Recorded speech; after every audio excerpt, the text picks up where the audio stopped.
Anybody who says, rah, rah, rah, run to the back of the room, it's easy peasy lemon squeezy, I'm sorry, well, that's not true. It's hard and you have ups and downs and ebbs and flows. If you get things right and if you work with the right people and if you surround yourself with the right people, then property is game changing for your future. So title splitting adds 25 to 35% capital uplift on every deal. Why are 90% of blocks owned by landlords today not split? There are ways that you can limit the disappointments and there's protections you could take. So I'm just going to give you one little protection. This is a massive one, right? This is a massive giveaway from me.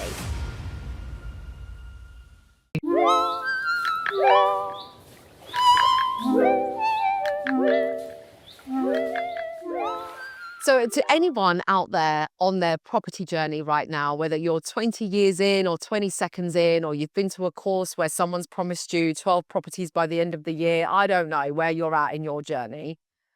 But where I'm at, because I always lead with my heart and my transparency and honest and open conversations. And I never talk about things that I wouldn't talk about myself. So you've seen me, if you've ever watched a show, you've always seen that I do get vulnerable and I do open up about my own circumstances or situations, depending on what topic we're tackling. It's a lot of therapy for me. So thank you for everyone tuning in, for everyone listening, for everyone being here on this therapeutic journey with me. I value you so much, but I hope that in return it's valuable to you as well and that you're getting a lot out of it. But let's talk about property, right? And my situation with property at the moment. So at the back end of 2024, we had to remortgage our existing residential property. We bought it in 2017. By 2024, we'd overpaid massively on our mortgage because of COVID having been in the way, and all our savings had gone into buying a house for us two to live in. And I lost my job, so lost a safe, secure income. So property investing was kind of put on the back burner, as you can imagine, because I was jobless and I had to start my business. So that took all of my energy and attention. But come 2024, when we came to when we came to remortgage, and we realized that obviously we'd acquired or by that point had 50% equity. So we were nearly mortgage free. A few years time, few more overpayments, we would have been mortgage free because we were overpaying our mortgage and reducing our monthly expenses. But rates went up and we had to remortgage. So we were already used to like that higher mortgage payment because we'd already been doing it in the overpayments. Anyway, long story short, we had equity. This is like the perfect position that people want to be in. They're like, I've got equity. Oh my gosh, I could use that to buy an investment property, put money down, and we're now investors. This is how I've always wanted to do it, rather than go down other people's money and stuff like that. I wanted to do it with my equity first, do my own property, etc. It is now the 24th of November, 2025, nearly a whole year later, and we still do not have an investment property in our name. The first one that we found immediately, straight after the remortgage, was going to be a semi-commercial flat above a shop. HMO. We were going to convert it into a HMO above a commercial shop. They pulled out after months. Then we went to go and view a bunch of other properties, tried to redirect our strategy. Do we go more local? Do we go more north? Do we do more this? The numbers weren't stacking up. So that wasted another little bit of time. Then we went to find another property, and here we are. We're like, oh my gosh, this is it. The numbers stack. It makes so much sense. We've paid for a legal, we've paid for val, and it's come down 100K lower on the valuation. Now we have to restructure the entire deal, and we've lost communication with our power team. Like the project manager, we're chasing them, and it's all gone a little bit nerve-wracking. So when you're surrounded by property investors and developers, and lots of my friends invest in property as well, and they're doing amazing things, and you're left here with a bunch of money, like a lump sum of cash that you're paying for every month because you drew it out from your equity, and nowhere to employ it, and you just feel like a total failure, because you're like, everyone else makes it look so easy. Everyone else is like buying properties left, right, and center. They talk about below market value deals and this and this and that. Why isn't it happening for me? So I've been, that's the journey I'm on, and that's where I'm at right now. And I've got a fabulous, talented entrepreneur, property guru, but also someone very wise in the industry that has done it for herself, has done it for others, has a very supportive community, has a wonderful power team. And this is probably the first time she's ever heard of my story and my situation. So I really wanted to look at title splitting as a strategy, and I really wanted to look at that and what that's doing for people and what's interesting about that strategy. And I found out about her obviously through social media, through being in the industry, but of recent she's worked with a couple of connections very, very close to me. So I thought, do you know what, this has been a power woman that I've been following for a very long time, and I say that very reserved because I'm very conscious of people putting themselves out there being like these big mega gurus, and then when you hear stories about them, you're like, oh gosh, like dangerous territory. But you know, this is a lady that I truly feel like does what she says she's doing. Do you know what I mean? Like really has a lot of evidence and backup, and I really value that in such an industry that can sometimes be a bit smoke and mirrors. So without further ado, she doesn't need an introduction, because if you don't know of her, I don't know whether or not you've been in property fully in, but at some point you're going to come across the wonderful Rachel Knight. Hello, Rachel.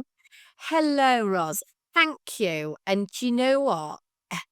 Thank you for saying nice things about me. That was wonderful. But I think more than anything, I love the raw. Let me talk about this. Let's start with where this really is, right? And for anybody listening today, Roz's story is not unusual and property is hard, right? And anybody who says, rah, rah, rah, run to the back of the room, it's easy peasy lemon squeezy, I'm sorry, but that's not true. And it's hard, and you have ups and downs and ebbs and flows. But what I will say, and Roz, I don't know how old you are, but you're definitely a lot younger than me. You're very beautiful. I'm an older lady now. I'm in my 50s. And I can say that if you get things right, and if you work with the right people, and if you surround yourself with the right people, then property is game changing for your future. But it takes work. And there is no get rich quick scheme. There's hard work, taking the knocks and limiting them.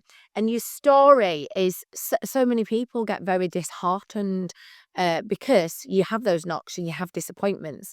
But actually, if you're surrounded by the right people, and I have to say education, but from the right people as well, because there's a lot of cowboys out there.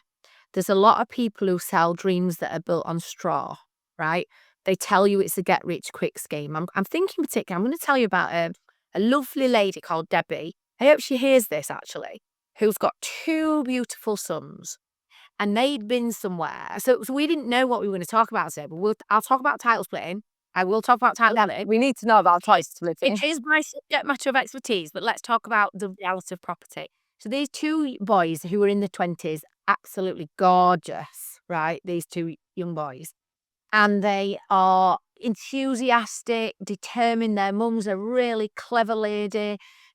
She's brought them up brilliantly, but they fell into that thing where they went somewhere and they thought they were going to be millionaires within a year, right? And this is not true, right? So anybody listening today who goes to a property training company, I'm not going to name anybody because I would never do that, but you can work out for yourself, right? Who is selling you the luxury lifestyle with the private jets and the, I can't swear on here, but I really want to swear. Right. I'm going to call it the BS that it is, right? The BS. One before, Rachel. You said that. Be yourself. Occasionally swear, but be yourself. I don't want to be anything. But say a swear word, it's like naughty, isn't it? But it's not true. You know, in fact, I'm the opposite. It's really funny because I was in Thailand last week, and I really was in Thailand last week. And I was on a little bit of a retreat, and I'm looking at whether I do a retreat with some of my clients out there. So I was out there, and I did a couple of videos, social media videos on the beach, and I'm not really that type of girl. In fact, my team recently made me do a social media video in front of a nice car, and I'm much more grounded than that. I think real people doing property experience ups and downs, but if you do the right things consistently over time, you will become financially free from property. And it's interesting that you talked about COVID, right? And I'm going to start there because we're 5 years past now, right? We're going into 2026 too. You know, COVID is in our rearview mirror, right? It's still around, but it's not like it was. And so many people went through a lot of pain in COVID where they lost their jobs. Like it sounds like what happened to you, because companies made people redundant.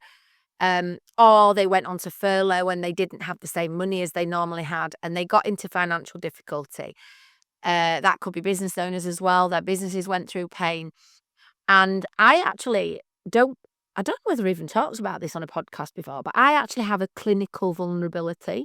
So I've had arthritis since I was in my 20s, and I'm now in my 50s. And so I knew if I got this COVID right at the beginning, that it could be quite, until they knew how to treat it. It wasn't, I could never get it, and I've had it twice now. But it was at the beginning when they didn't know how to treat it. And, was all these stories about people dying and things. I just thought, I can't get this yet. And so I have been doing property, let's just say an amateur investor, since 2005. I started collecting a few in my corporate job. But then in 2015, I did get educated, and I invested in education, and I started doing it properly, really in earnest, in 2017, right? And in 2017 to 2020, we were working so hard trying to build a property portfolio that we were not looking at whether it was making us financially free or not, because actually the reality is, I don't want to sell a dream. I want to sell the reality. The reality is that whilst ever you're investing a lot in the projects, even if you use other people's money, and we do have investors, right? Even if you're using other people's money, you still end up putting some of your own money into the projects. And so we were at a point where we were still putting money in. So you're not seeing the benefit of all your hard work. But then when COVID hit, I said to my husband, we need to stay at home until they know how to treat this. So we were at the end of a property project, so we were ready to rent it out. We were lucky like that, because some people might have been mid-project, but we were at the end of one. And so I said, let's just stay home, get these rented out as buy-to-lets. They were going to be SA, but we've pivoted. That's the clue as well, being able to pivot. So we have these 4 beautiful apartments that we've done in Nottingham, and we rented them out. And you know what? Actually, the rental market at that time went a bit crazy. We even did shorter contracts at the time, because we had a nurse that didn't want to live with her family while she was working in the NHS, for example. So she moved out into one of our flats, those types of people. And we sat at home, and it was really bizarre, because we weren't spending any of the money on doing another project, because we just finished one. And we had about 6 months where we didn't do anything in property, and we were financially free. And I suddenly realised that 3 years, and it took 3 years to pay the bills. And financial freedom is paying the bills without having to walk out the door to go to work. That's what it meant to me. It doesn't mean that it's completely passive income. There's still things to do, but we didn't have to walk out the door to go to work. And that taught me that property can change your life, because so many people at that time were scared to go out the door. Whatever your view on COVID, and I know there's all these different theories and whatever, but whatever you do, people were scared to go out the door, and some people were having to go out the door because they had no choice, right? So some people in my position who were clinically vulnerable had to go out the door, and we didn't. We stayed home, Ros, and we had enough to live on, and that's what it meant. And then from there, obviously, that's 2020. So now we're in 2025, nearly in 2026. It's a different story. We now moved that to another level, and we've got commercial property, and we've got a buy-to-let portfolio, we've got a SaaS portfolio.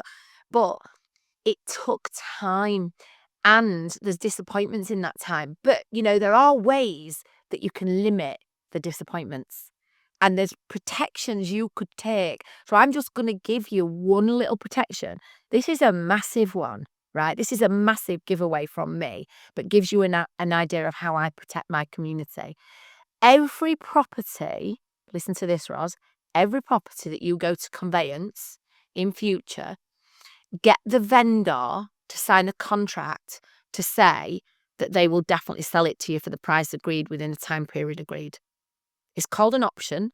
Option agreement, yeah. An option, but do it even when you're not doing it for a long time, even if it's a 6-month conveyance period. And why I teach my clients to do this is nobody can gazump you. Nobody can take the deal from you because they've got a legal contract that they have to sell it to you. And we get our clients to do that now. So that's a way that you could have avoided, just a simple tip that you could have avoided some of those pains where things fall through or, and the other one, I mean, I guess the other one for me, and the one that you said was painful, which I think is true, is overvaluation of properties because vendors put them on the market well over what they're worth. But what we do in titlesplit.com is we teach clients to do their own valuations of the properties. And that way you can really work the numbers through and work out whether that's a real valuation. And we teach our clients. I mean, I've just done a 2-day, just a beginner course for the title splitting this weekend, and we taught people in the room how to value properties. So this was more of a valuation on like the GDV. So this was a valuation. The end value. Yeah, this was more of it's a 2-bed house with a basement at the bottom, and we were going to convert that into a 6-bed HMO. Yeah. But when he came back, the valuations guy said the maximum you could get. So based on the value, the maximum we could do would be a 3-bed HMO, no planning permission, no architect. So just change it into a 3-bed HMO was the only thing that we could fit within the value. And I think we're split in the title for the basement. Yeah, so interesting. Have you still got that property? It's no one's property. We're literally in limbo where we need to reassess the deal on the new numbers because the vals come back. Everything we were interested in the deal. This is what's really frustrating about property is that you go into it. So you look at the numbers, they stacked up, they worked. Yeah. And there's evidence as to why the valuation was perceived as that. But then when you pay for the valuer to go in and do the valuation report and that comes back and it doesn't match your expectations, it's a new deal. So it's like the same property, but it's actually a new deal. So were you doing this as a 6-bed HMO? It's not in an Article 4 area. No. So were you doing this as a commercial valuation? Right. So it was based on rent and yield then? Yeah, exactly. And was it lower because they took an amount off for bills? No, I just don't think he had enough. I don't think that's what his rationale was. I think it was that in the area, he couldn't see a similar spec and size HMO that could justify those rental yields. So you were saying you were going to get higher rents than he said the market rent was then. So that's where the valuation went wrong. Yeah, that and the work's doing versus the end value of what the property was going to be. Can I ask the question? Who was the value? What valuation panel? Where was the valuer from? Oh, I don't want to mention their name because I feel like I'm exposing them because they became they. So it was that. So my broker is someone you know, obviously. Oh yes, they're on the case, right? And they want. Yeah. So I'd say. So I'm not the HMO queen. I'm the tile split queen. But can I just tell you, sui generis HMOs and unsplit blocks of apartments are valued in exactly the same way. So what I am good at is understanding valuations, right? So what happens is, and I'm going to say this, I'm going to say something a little bit controversial about valuations. Oh, excuse me. I've just dropped my pencil on the floor, so I had to pick it. Do you guys have to write anything down, right? So, I'm going to say something a little bit controversial about valuations now. So, if you do, this is a crazy thing about HMO valuations, right? Is if they are in a really, right, so I'm going to name an area because I live in Derbyshire, right? I'll name an area because I live in Derbyshire. And I'm going to name Derby. And I'm going to name Derby because it's very saturated with HMOs, all right? And this is my experience, and I've been doing property since, like I said, 2005. And I'm not a big lover of HMOs, but it doesn't mean I don't have any, and it doesn't mean that I don't understand them because they are valued in a similar way to blocks, okay? Now, and I am very good at understanding how blocks go, right? So now let me explain. When you, and this will be really useful to your listeners to start to understand some of this stuff, right? Is that if you are choosing to do this in an area that's not saturated with HMOs, which I'm guessing, just from what you've said, it isn't, right? They struggle to find something called comparable properties, right? Yeah. And you know that. And so the mortgage broker will have told you this as well, right? And that particular broker is a really good broker, right? So I'm going to tell you now that this is a flaw in the valuation system, because what they're assuming, because they can't find, and I have this with flats all the time. So you might go to buy. So I buy in Nottingham, for example. I've done apartments, bought blocks of apartments. They're called MUFBs, multi-unit freehold blocks, right?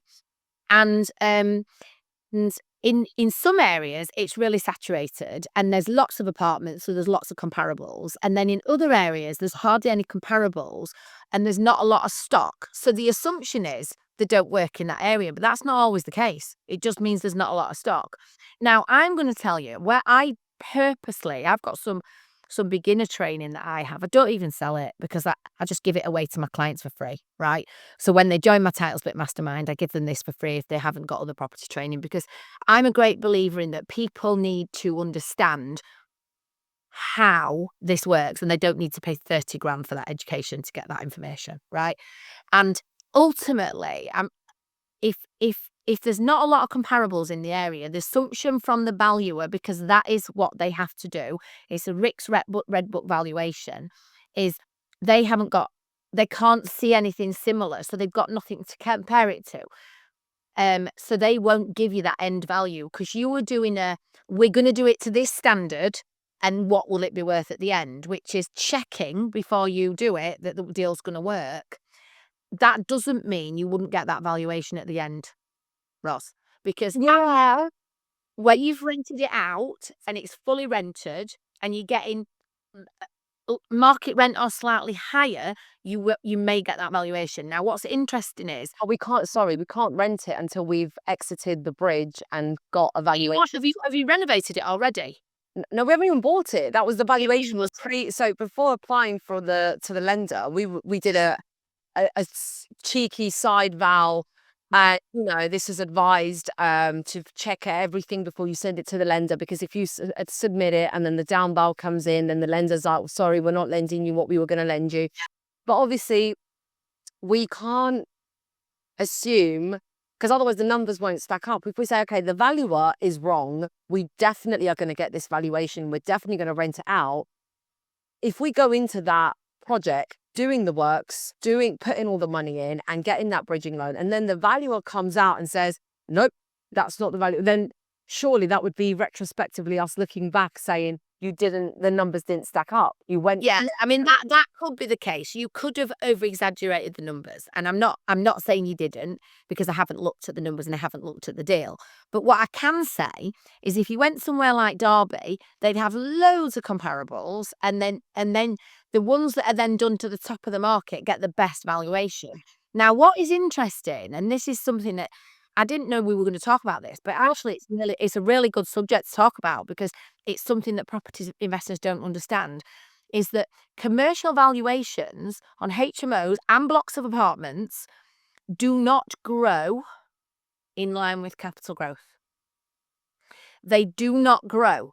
In fact, they go backwards often, right? Now, let me explain why. Because we're using rent and yield, right? And so, for example, in the last couple of years, yields have gone up. And that's because interest rates went up. So I'm on about from 2022, early 2022, to now interest rates have gone up, right? They've come back down again a little bit, but they haven't gone back down to where they were. So yields in all areas are pretty much higher. I'm not a valuer, but it's just, as a property investor, I sort of understand it, right? So we've had to understand it. And that's meant some of the valuations have come down, even if the rents are getting put up. But if you're in a saturated area of HMOs like Derby, and there's a lot of stock, how do you put your rent up? Yeah, because there's a lot of competition, so you can't put your rent up too much up. So what will happen is when you come to the valuation 5 years later, it will, chances are, gone down slightly. Now, I'm going to use this to talk to you about flats, because if you took that building and is it big enough? How many stories is it? As in, yeah, there's a downstairs and A upstairs. basement. Yeah, and the So it's 3-story then with the basement. And in that area, do they allow basement conversions? yeah. Right, because in Nottingham, they don't really like them. So in some areas, they don't really like them, you Yeah, see. that's why we're thinking of splitting that basement off. And Well, why don't you just turn it into 3 flats? well, this is the thing, because we've gone for I said, should we do serviced accommodation? Should we stick to the HMO? Should we turn it into, 2 flat, one above one? I don't know. But Yeah. we've gone out to a project manager Yeah. to source property sourcer at source and manage, and we wanted to be those hands-off investors, even though we're still clearly very hands-on, because I've pulled the power team together. I got the broker in, I got, so we're trying to be those hands-off investors that have got the money but not the time. But it's kind of turning into, well, we all need to be hands on deck at this moment, because our money's there sat doing nothing, and we need to keep it moving. But listen, honestly, I just wanted to move on, because before we run out of time, I really wanted to move on the opportunities that we asked title split. So It's amazing. yeah, well, Because so you've what got a is it? How does it work? Tell me all about it. Right, so what you could do with that building, and it's great because we started on a building. I've been doing title splitting since 2018 myself. So doing the deals, 2017 I bought the first one, completed it, refinanced it out, title split it in 2018. It was 2 houses that I turned into 4 flats, by the way. So houses make fit fantastic. You could turn them into flats and get more money. You can get more capital and you can get more cash flow. So why and it's great that you started with a deal, because your deal would potentially work as a title split deal. Because what you could do is do a 2-bedroom basement, a 2-bedroom first floor, and a 2-bedroom second floor flat, right? Now, I want to tell you something. You can then rent those 3 flats as individual rooms to different people. So you've got your 6-bed HMO. But the difference is you title split those, so you can now get the capital valuations of 1 flat, 2 flat, 3 flats, or the commercial valuation if that's better. So title splitting is one of the only strategies that will give you access to both. In fact, it is the only strategy that will give you access to both. If you've title split a block of apartments or properties that are on land, loads of houses on a piece of land, you title split them, you can have the individual saleable valuations, which grow in line with capital growth and they're better, or you can have the block valuation if that's better. So the great thing is, it's a different way to do it. And if you were going to do a 6-bed, I guess why you were going to do a 6-bed HMO is probably you were thinking we don't need to get planning for that, right? You just need to get the HMO license. But realistically, if you went for planning and turned that into 3 flats, that deal would probably work. And I think, and it would also then grow in line with capital growth.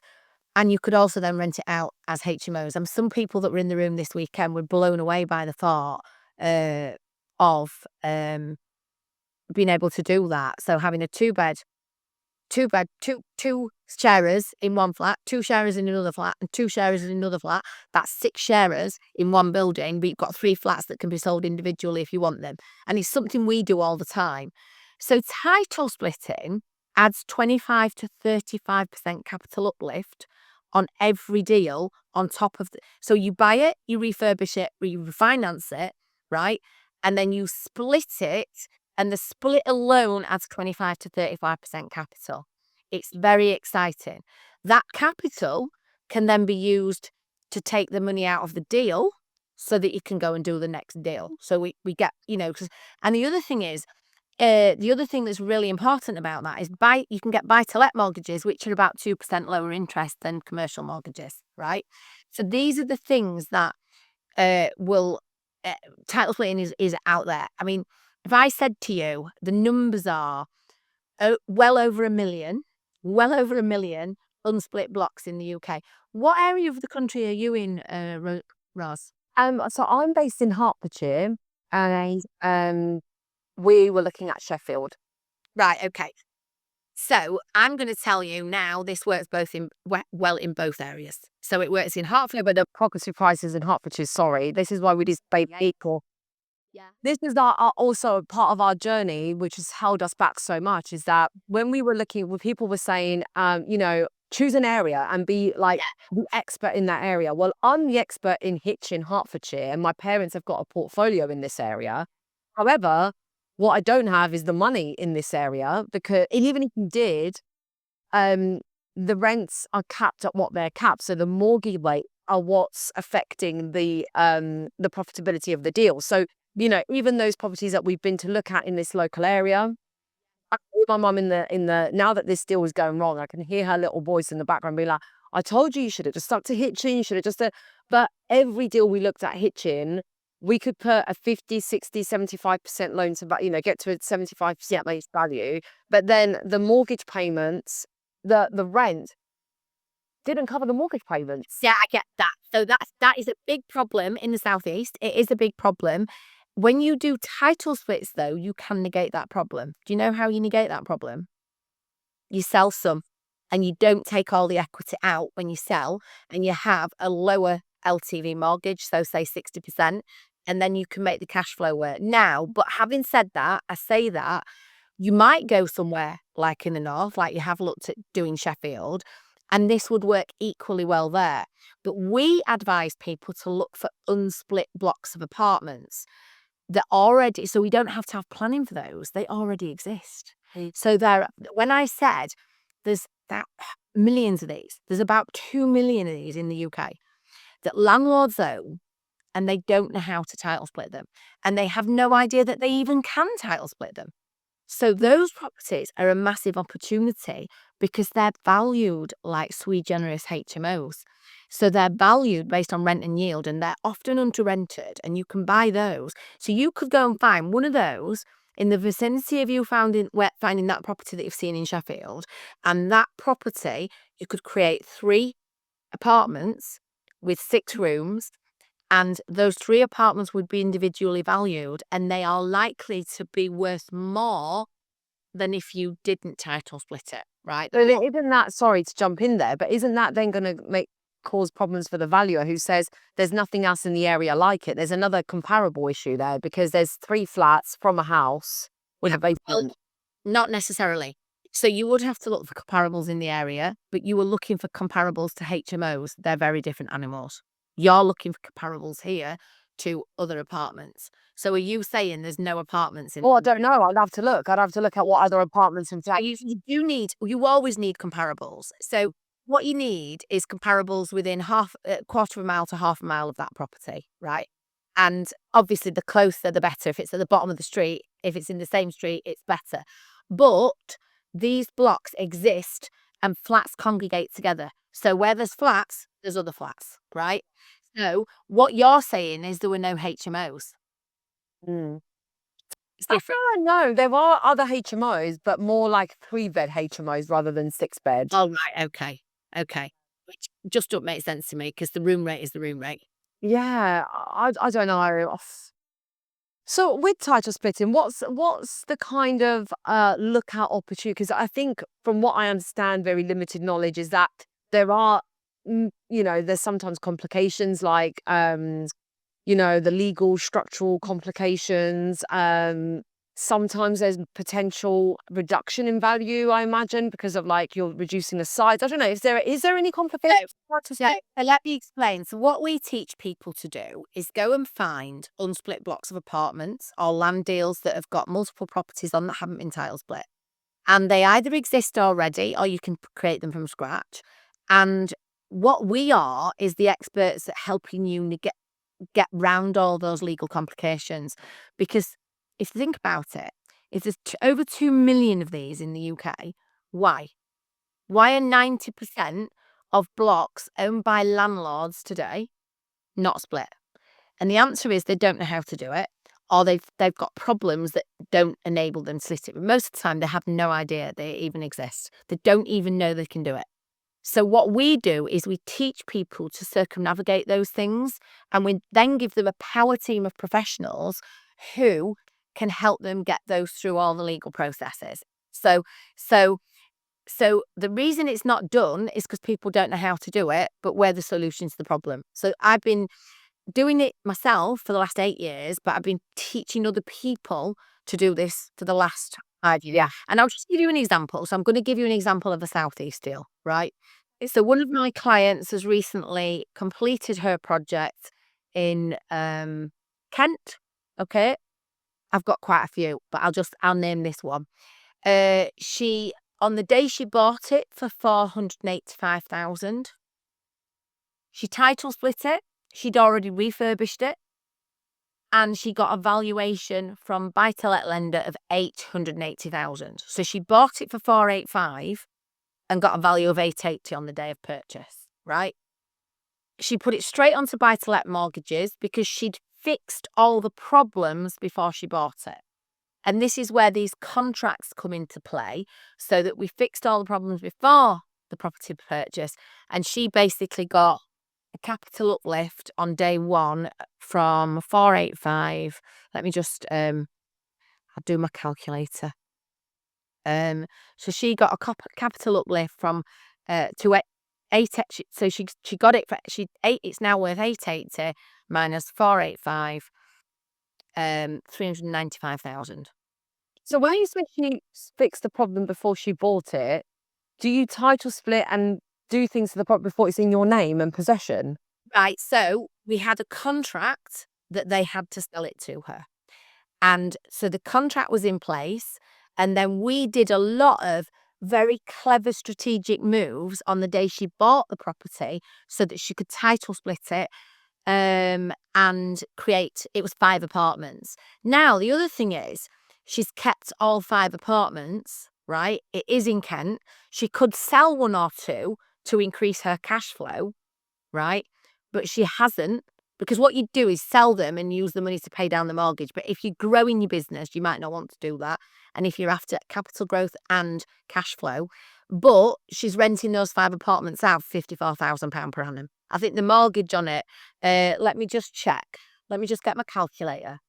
If I give you an idea on the cash flow, because that was something you talked about. So 880, she got a 75%, she actually got a 70% mortgage on it. 880 times by 70%, 616,000 mortgage, times that by, I think she got about 4.8%. So that's 29,568, the mortgage, right? And her cash and her rent is 54,000. So 54 minus 29,568. So 24,000 cash flow, 24,432. Yeah. Now, obviously, she's probably got management fees on that. So say that's another 4,000. She's got 20,000 cash flow on that deal. Well, that's not bad, is it, for a deal in Kent? No, that's very good. That's very good. And I'm going to finish off with 2 final questions for you, Rachel. What's been your sexiest favorite deal in your own portfolio that you absolutely love? I know you've got many. I have. So there is one favourite property I've got. I've got quite a few favourite properties, but it is a commercial property. And it's a property where I've done charity events in the past because I used to live near it. And we bought it in 2023, and it's actually commercial. We haven't turned it into residential, but it's in a really great residential area. So at the moment we're running it as commercial, and we've used title splitting strategies. We bought it for 875, and we've now got its value up to £1 million in 2 years, less in 2 years, because we bought it in August 23. We've got it up to 2 million and up to £1 million, sorry. And that's using a few title split strategies. But if we go for planning and convert that to resi, and we might do that at some point in the future, if it works really well, it's got a restaurant in it, and it's a CMO. It's got 6 commercial tenants, but we've used title splitting strategies to get the value up. So it's now 1 million. We reckon we'll get it to about 1.2 million in the next 2 or 3 years. But if we split that and turned it into residential, it would be 12 flats at 2.1 million. And this is not something you've done yet. No, but I don't want to. No, I'm in my 50s. We're just cash flowing this money straight into our pension pot. Yes. Oh, beautiful. I Yes. I don't want, it doesn't have a mortgage on it, and I don't want to title split. I don't want to turn it into residential at the moment because it's making us good cash flow just as. Yeah. So right now, your favorite deal is a commercial deal, cash flowing. Did you say mortgage free? It's mortgage free. Yeah. And we've used title split strategies and to get the rents up and be able to charge the tenants more, which has meant that we've got the valuation up. Okay. Love it. And my final question is, you said at the beginning that you started out in 2017, you bought 2 houses, you know, turned them Well, into. so on the title splitting, yes, I did. I started Yeah. as a CT. So, I mean, I don't know what the houses back then would have cost, but house prices are expensive. So for someone starting out today, let's say 2026, they've got Yeah. 100K spare, because that's, if you're going to buy a house, I don't know what kind of money you need, but where would you, as Rachel Knight, beginner investor in 2026, you've got 100K in your bank account, what would you do? It's It's a very easy answer to that. So what I would do is I would find a landlord who's looking to sell a very small block in an area where the prices aren't high, and they still do exist, right? And I'd test myself on this, and I would negotiate to take control of that property and use the 100,000 to refurb it before I bought it. And it would be small. It would be small. It would be a terraced house that's going to be 2 flats, and I would use that 100,000 to refurb it, right? And then I would buy it after I'd refurbed it and get all my money out on the day I purchased it, and it's my first title split done. And it was the beginner. What would you buy it with if you spent 100K on refurbing? I wouldn't. I'd do a negotiated contract where I didn't buy it until I'd refurbed it. So I'd use the money for refurb, so I'd have an option on it. I'd go and do an option, and that's what we teach our clients to do. You don't have to get expensive bridging. You don't have to get expensive finance. There are deals to be done out there. There are distressed landlords. That's exactly what I'd teach you to do.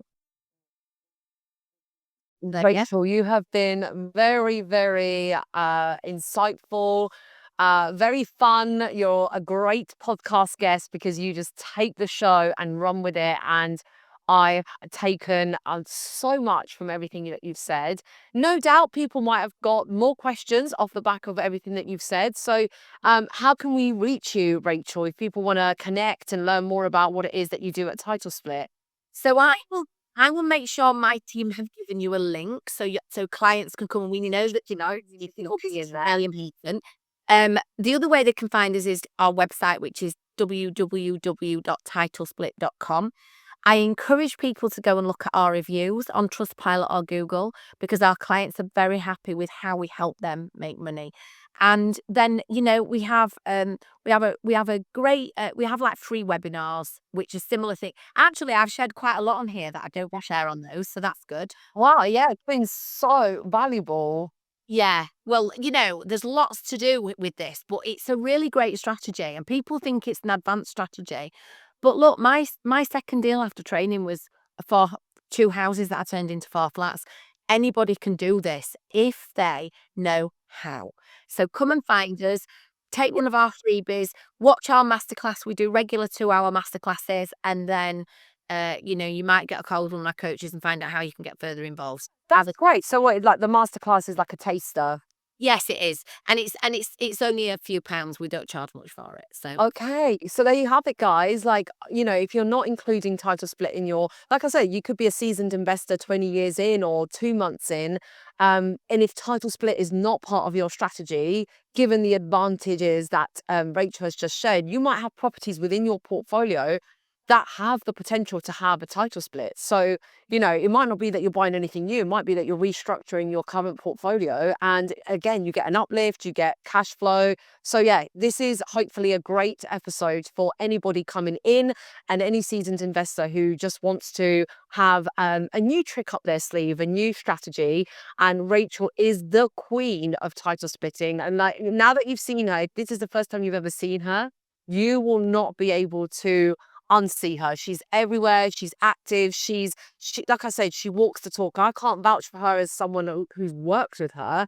That's why I'm, you know, carefully coming out with the statement of I can only judge by what I've seen, how she carries herself, how she's putting herself out there. The people that I do know that have associated themselves to her and work with her, like brokers and things like that, nothing but great news. So, yeah, I can't wait to see a little bit more about your course and your properties. I'll keep you posted on what happens at my end. I've made a note to tell my project manager about considering title split because she should know of you quite well as well. So why she hasn't considered it, I don't know. Maybe she did, but if you don't mind, can I keep you posted about that? Sis, we'll do. Consider it because look, three flats in there will give you a better long-term investment, and you can still do it as HMO rooms if you want. I will, and honestly, if I do this, it'll be because of you. So if we do go ahead with it, I will totally give you the credit that we used it off the back of your recommendation. If, however, she says, oh, we considered that, but it didn't work for XYZ reasons, I will equally let you know because I think that's only fair. So thank you for personally helping me today. And thank you for everybody else checking back in. If you do have a title split success story and you'd like to come and talk about your own specific deal, please reach out. We'd love to interview you about the success of your journey. And Rachel, you are more than welcome to recommend clients and students, anyone from your own power team. What we do, we call that positive pollination, and the sort of, you know, positively impacting someone else in your community to say, do you know what? You've got a great story. Your voice deserves to be heard, and I've nominated you for the Money Honey. So feel free to do that, Rachel, because I'd love to help the community as well. Thank you so much, everyone. And remember to subscribe so that you can stay up to date with every weekly show that we have every Friday to, yeah, perk you up for that end of week dose that you need of the Money Honey. Thanks, everyone.